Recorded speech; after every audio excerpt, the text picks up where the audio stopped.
Good morning, Alex. How you doing today? I'm excellent. How are you doing? Absolutely fantastic. Oh my God, this movie is a presence. I've lived this life. I can relate with Cherry in so many ways because I was 17 and my first wife was 16, and we went through this. And I wish I would have had a movie like this because it would have helped me understand her side of the story. But Yeah. you know, we all become so selfish on each other's sides, but because we don't have the teachers like a movie like Cherry. That is so beautiful. That literally gave me chills. I mean, to play this role though, emotionally, I mean, my God, I cannot. I don't know how you made it through some of those scenes because it is very emotional. Yeah, it is. I was really lucky to have so many people who were willing to be kind of just open references for me. It's actually our director, Sophie Gallibert's personal story. Oh And my God. yeah, so she was very open, and when we would shoot something, maybe if it didn't feel quite right to her, it didn't feel quite right to me, we had a really great dialogue of, you know, how can we find a solution. And we worked with Planned Parenthood and reached out to people who had made the decision and also people who didn't make the decision. So it was a lot of, you know, kind of just listening to other people. And I actually really love that you say that it was helpful for you, because I also think that, you know, there is something for men to take from this movie as well. Yeah, you talk about the Planned Parenthood. I was there. I mean, it's like that. And if guys and girls do not come forward after seeing this movie just so they can relieve that stress that they've held on to for all of these years or even months, because it's got to be talked about, these personal journeys. And the thing is that I don't call anything a mistake, because the child that came from this has gone on to great things, and it's like what happened here? Yeah, I mean, that's kind of what we wanted to shine a little bit of a light on too, because I think a lot of times you see an abortion movie and it's surrounded by something super traumatic, like rape or incest or just, you know, the worst of the worst. And that isn't the case a lot of times. I mean, it's so often it's, you know, an accident, or like even my sister the other day was talking about how she was on birth control and she had been taking antibiotics, and she didn't find out for 6 months that they cancel each other out, that the antibiotics she was on. So it is so easy to have an accidental pregnancy. And like, I think a lot of times we don't hear the stories of like, this was just an accident. And a lot of times women don't talk about it because there's so much shame there. Whereas, you know, if it's something that's like, you know, quote unquote, the exception rules, I think people have a lot more sympathy for that. And, you know, that I think that narrative builds a lot. It like just compacts the shame for women who are going through an abortion or making those choices. And I mean, now, God, I can't even imagine, because you have these girls who are going through this sometimes alone, like Cherry, and then they don't even know if they have access or if they can safely achieve getting an abortion or legally. And, you know, it's just important now more than ever, I think. Yeah, the scene where Cherry is so filled with emotion and falls face first onto the bed. Right away, I just envisioned my first wife doing the same exact thing, because I mean, she didn't have a close relationship with her parents, and she felt like that, you know, I'm lost, I'm alone, and I felt I could fix it by going, okay, look at, even though it's illegal for us to get married in the state of Montana at 17 and 16, we ran away to Wyoming because I thought I could fix this aloneness that both of us were in. Wow. Oh my God. I mean, it's so hard, because I feel like there's just, if you don't have that family support system already just locked in tight, there are just so many challenges everywhere. And also, thank you so much for sharing that.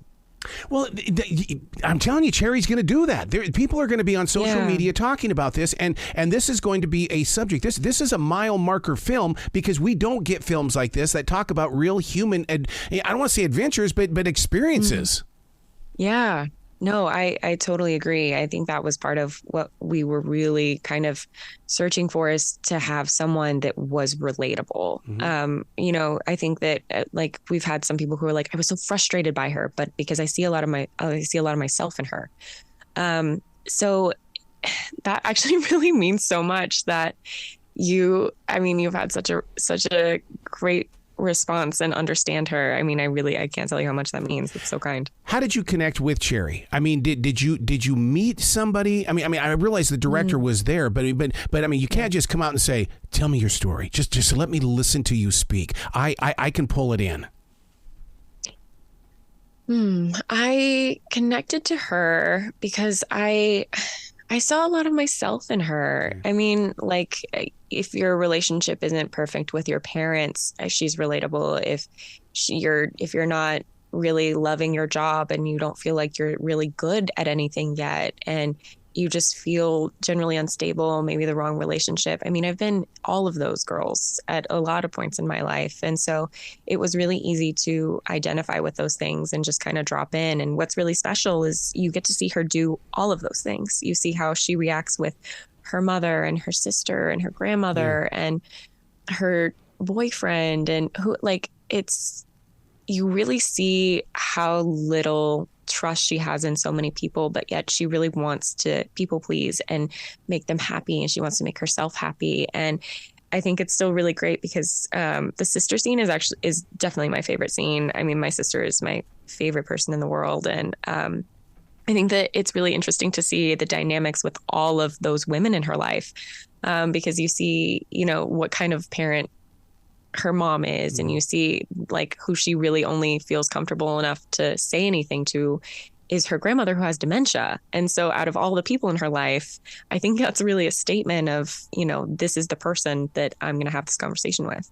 Wow. And facing all of that at such a young age, and being up where I am right now, to go back and to talk with Cherry, say, look, this is only a page in a book. This is only a page. You can make it through this storm. Because I mean, and maybe that's the father figure coming out in me when I see a Cherry story.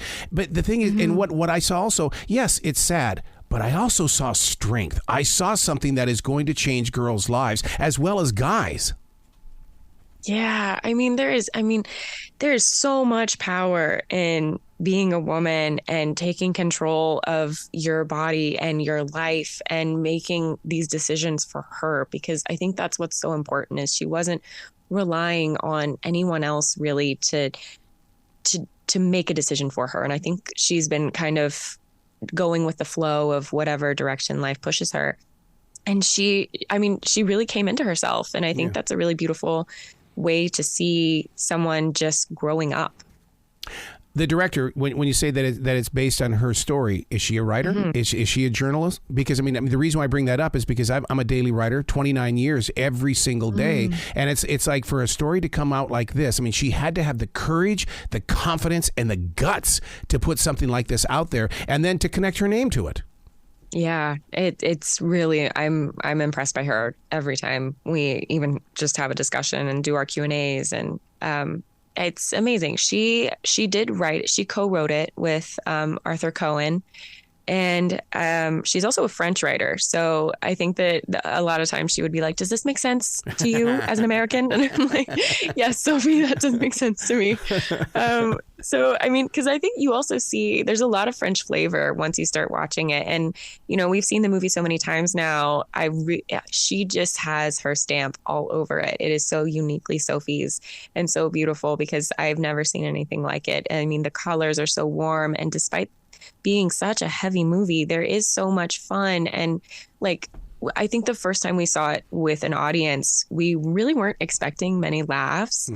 And at the end, people were coming up and they were like, that was actually a really funny movie. And we're like, oh, okay. Okay, good.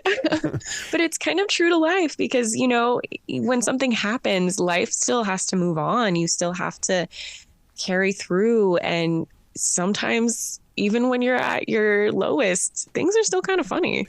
When you go to a Tribeca, when you're there with with the real people, is that a nail biter? How do you sit with the people? I work for a movie promotions company. I'm part of the team that sets up that red carpet. I don't get to go into the film until everybody is sat down. But you as the actor, what happens? I am so nervous. I don't know. I almost kind of black out, to be honest with you.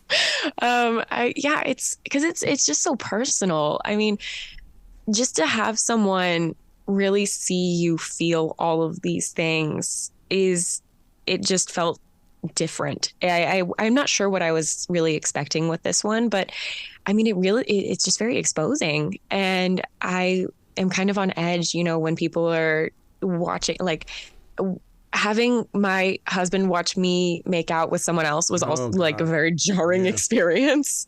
And, he also works in the industry. So he was like, this is no big deal. But I was like, like having a heart attack. And, I don't know, even if I hear people laugh, sometimes that makes me insecure, or they don't laugh. And I mean, it's really weird, and every audience is different. So every experience is different, and talking about it, I mean, the photo calls, all of it is just kind of it's a new thing for me. It's a new skill that I'm learning. And I guess kind of coping with at the same time. Oh, those moments on the screen. I mean, Howard Stern talks about that all the time. He says, I don't know how they do it. I don't know how that's healthy for a relationship. And even Brooke Shields talked about it with her and Andre Agassi. I mean, it's like, oh my God, how do you put yourself in that moment? I don't know how you even come out of a moment like that. I mean, if you find out, let me know. I'm open to any tips you have. So now when you're reading the script, how do you digest it? Because in radio, when I get a script, I sit there and I start asking the questions, who is my reader? Who is my viewer? What's going to happen? How old are they? Where are they living at? I automatically start trying to figure out who is going to be experiencing this with me. What do you do? Music is actually really important for me. So I will read the script in its entirety, like I put my phone away. I don't want any distractions. And so I'll read it maybe a couple of times, and then I start curating a playlist for that character. And so I kind of start doing the work then. And I start kind of building the world and, trying to figure out who she is. And then a lot of times the scenes that I'll have are like super connected to certain songs. And so I'll listen to that. Even like when I'm skating, sometimes I'm listening to the music. And I guess that's kind of my process for everything. But I mean, especially for Cherry, because it is so kind of musical in a way. I mean, and we also shot in these really long takes. So you had to be really dropped in. We shot our movie in 7 long sequences. And those were, 15 to 27-minute takes. So you really couldn't afford to blow one. You had to be 100% dropped in. And a huge part of that was the music. It's almost like you run a live stage, like you were in New York. I mean, because when you go that long, especially with all the perfectionists that are out there in the movie industry, to go that long, I mean, that's amazing. Thank you. Yeah, it was. I tell Sophie all the time, this is the hardest movie that I will ever do, because the challenges is just unreal. Because, and that was also kind of, I had to let things go as an actor, because something could happen, 5 minutes in, but we still have, 15 more minutes to shoot, and you can't reset. You have to just roll with it. So, if somebody dropped a line, or, I mean, it was like you say, theater, it was the hardest parts of film and theater combined, because we weren't shooting any insert shots. So if it was really important for me to like grab the pregnancy test, for instance, I had to be aware of where the camera was and make sure that I was in frame and like lining up. So there was like kind of some puppetry, and it was a really, really tough movie to shoot, to be honest, for that reason, just because, I mean, the rehearsal had to be just absolutely perfect in order for us to shoot, because, with the time frame of how long it takes to shoot one, to then review it, to then reset, you really only have 10 or 11 chances to get the shot that day. I would love to see the research on the number of people that are going to watch Cherry and go, I've been to that street. I've been to that part. I know exactly where they filmed this, because you guys did it in some very familiar areas, especially when I saw those palm trees. Oh my God, I've been on that road. Yeah, that was Sophie really wanted this to be her love letter to LA, because she, as I said, she's a French director. And LA was really the first place where she felt at home. Yeah. And she loves the colors of LA. And she's such an East Sider. She wanted it, which is also like the least practical place to roller skate, I want to say, in all of Los Angeles. And so she was like, I want to do the East Side. And I was like, great. And it is so true to like real LA. She didn't want it to be like the beautiful, like, Hollywood sign, like the classic iconic LA. Yeah, She wanted yeah. it to feel real. And I think she killed it. Oh, absolutely. I mean, even the night scenes, because my daughter graduated from UCLA, so I know that town really well, and it just embraces a moment in your personal life, because for 2 years there we all disconnected from the world. Now a movie Yeah. like this, when you look at the background scene, all of a sudden we're being taken somewhere. Yeah. Oh, that is so nice to hear. Yeah, I mean, I feel like that too. I think when I watch it now, I've been in Atlanta for the last like 4 months, and I hadn't been home in a while. And when I watched this movie at our screening yesterday, I mean, it really did feel like I was home. It really does just kind of drop you right in the middle. Being down there in Atlanta, that NFL draft is coming up, and we get the first round draft pick up here in Charlotte. Come on. I mean, those Falcons have got to go down. All right, those dirty birds are dirty birds. Listen, I have no dog in this race. Oh my God. Charlotte and Atlanta have always competed against each other. So, I mean, the only thing I don't want from Atlanta is Spaghetti Junction. You keep it. I don't want anything like that in this town. I feel that. That's my husband and I say that all the time, because LA makes sense. It's just like a grid. Yeah. And Atlanta it's like someone just threw noodles on a wall and said, make it roads. Oh my God. You and I have got something in common, and that is we like to go for long walks with our dogs. I call it a transition walk, because as a creative mind, you've got to be able to let the universe move through you while you're walking with your dog, because I think that we are their pet. A dog is our owner, and they're taking care of us. Oh yeah. I mean, I honestly would die for my dogs. We just got a new puppy last month now. Yeah, it's almost been a full month. Because our baby Rosie, she's a retriever collie mix, and she just turned 11. I know. So we had to get her a friend, and honestly, it has been the best thing, because now she's eating all of her food. She's running around. They'll play tug of war for like, I don't know. They'll play tug of war for like an hour, like a full hour. And it is so worth it. I did forget how terrible it is to have a puppy. They are so cute, but like, his name is Milo, but we ended up we call him Milo Turbo. I guess that's his government name now. And so when he's in turbo mode, he makes a fool of us. We're running around chasing him, but I mean, it's all worth it. They're the best. Oh, she's in the studio with me all the time, and so that you'll always hear her like. I always feel like that she's judging me, because she'll go. "Rrr." I'm going, Jazzy, it wasn't that bad of a question. Come on, give me some room here. Oh, I know the groans. I know the groans well. Now, we all know that when you make a movie like Cherry, we're promoting it because it's available for all viewers. But what are you currently working on that you can talk about, or is it something that you still have that non-disclosure? Still have a non-disclosure, but I do have my Netflix show that is streaming with Zoe Saldana, and it's a Hello Sunshine project. And our director is also she's amazing. Her name's Nzinga Stewart. And it was a really great project to be a part of. We got to go to Italy, which was, insane. And I don't know. It's also a very sad story, though. So buckle up. If you're going to watch it, you will absolutely be sobbing. But it's still a great story. I mean, I feel like I've been really lucky this last year to have just so many great projects drop and people watch them, which is a new thing for me. Freaky, kind of weird, isn't it? Yeah, super weird. You've got to come back to this show anytime in the future. The door is always going to be open for you. That is so kind. Thank you so much. And also thank you for sharing your story. That really did mean a lot to me. Well, you're going to hear a lot more, because like I said before, Cherry is a conversation starter, and it's going to help heal a lot of people.